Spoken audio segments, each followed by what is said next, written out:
틀니하고 나서 고기를 못 씹겠어요. 이제는 평생 먹는 즐거움은 포기해야 하나? 혹시 이런 생각 한 번이라도 해보셨나요? 절대 그렇지 않습니다. 틀니 때문에 불편하신 분들, 오늘 영상은 꼭 집중해서 봐주세요. 지금도 틀니 대신 선택하고 있는 또 다른 방법, 풀아치 임플란트라는 치료가 있기 때문인데요.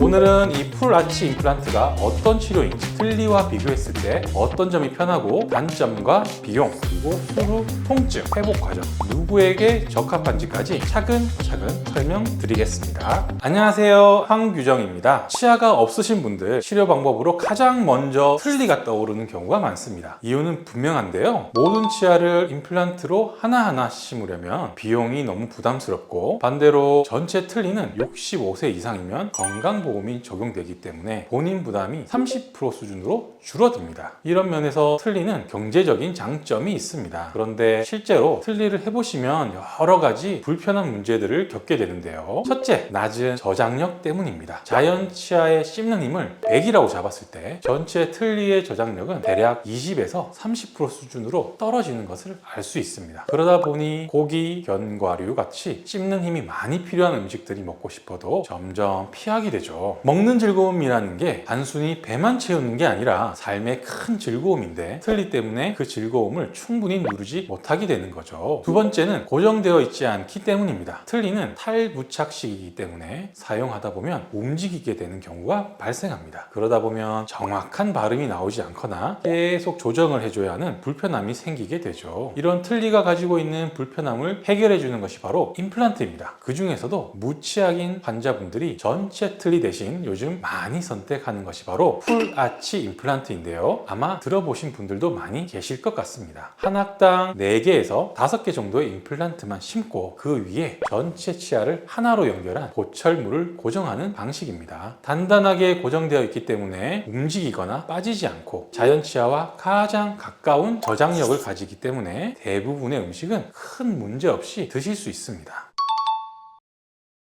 물론 풀아치 임플란트도 단점이 존재합니다. 이가 빠진 자리 전체에 임플란트를 심는 것이 아니라 4-5개 정도의 임플란트만 심는 것이기 때문에 임플란트 사이의 간격이 넓어지게 되는데요. 이럴 때 일정 수준 이상의 힘이 가해지게 되면 하나로 연결되어 있는 보철물이 부러지는 경우가 발생할 수 있는 단점이 존재합니다. 또 다른 단점은 치아가 하나라도 남아있는 경우에는 풀아치 임플란트를 하기 어려운 점이 있습니다. 풀아치 임플란트는 전체 치아를 하나의 긴 보철물로 연결해서 고정하는 방식이기 때문에 한하게 자연 치아와 풀아치 임플란트를 섞어 쓰는 것은 쉽지가 않습니다. 그렇다고 풀아치 임플란트를 위해 자연 치아를 억지로 뽑는 것은 또 신중하게 판단해야 할 문제입니다.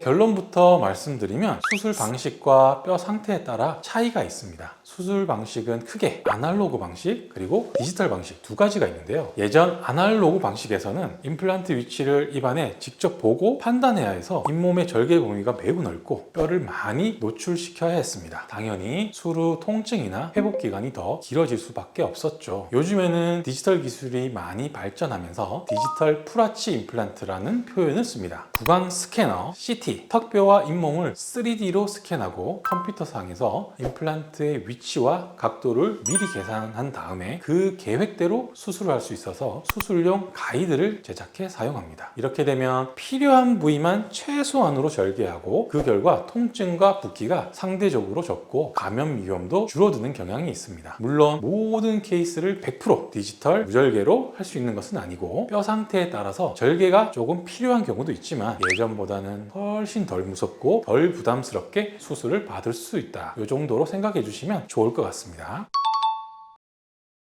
풀아치 임플란트의 회복 기간은 뼈 상태에 따라 달라집니다. 만약 뼈 이식이 필요하다면 3에서 6개월 정도의 고정 기간이 필요하지만 그렇지 않은 경우라면 훨씬 빠르게 회복이 가능합니다. 요즘은 수술 당일 임시 보철물을 바로 연결해서 당일에 바로 말하고 웃고 간단한 식사까지 가능한 경우도 많은데요. 물론 수술 후에는 주의사항을 잘 지켜주시는 것이 중요합니다. 냉찜질을 자주 해주시고 며칠간은 좀 부드러운 음식 위주로 식사하면서 구강 청결을 철저히 관리해 주셔야 회복이 빠릅니다. 풀아치 임플란트는 비용뿐만 아니라 전신 건강 상태도 중요한 때가 많습니다. 바로 수술이 어려울 수 있는 경우를 예를 들면 골다공증 통증이 심해서 주사 치료를 오랫동안 받는 분들은 뼈의 강도가 약해서 임플란트가 잘 자리 잡기 힘들 수 있고요. 심혈관 질환으로 지혈이 어려운 분들도 바로 수술이 힘들 수 있습니다. 또한 당뇨와 고혈압 환자 중에 혈압이 잘 조절되지 않는 경우에도 상처 회복이 더디고 감염 위험이 높아질 수 있기 때문에 수술이 어려울 수 있죠. 결국 무조건 한다 보다는 내 몸 상태에 맞게 준비해서 안전하게 한다 라는 것이 중요하다는 거 명심하시면 좋겠습니다. 그래서 치과에 오실 때는 복용 중인 약 그리고 기존에 가지고 있는 질환, 과거 수술 기록을 솔직하게 모두 말씀해 주시는 것이 가장 안전하고 결과적으로 가장 좋은 임플란트를 만드는 길입니다.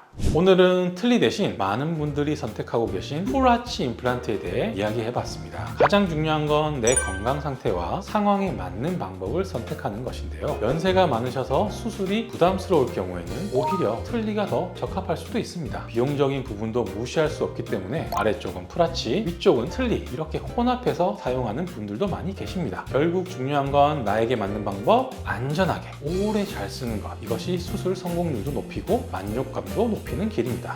혹시 오늘 영상을 보시면서 더 궁금하신 점이 있다면 댓글로 남겨주세요. 제가 다음 영상에서 자세히 답해드리겠습니다. 언제든 카페같이 편안하게 찾아올 수 있는 치과가 되겠습니다. 지금까지 황규정이었습니다. 감사합니다.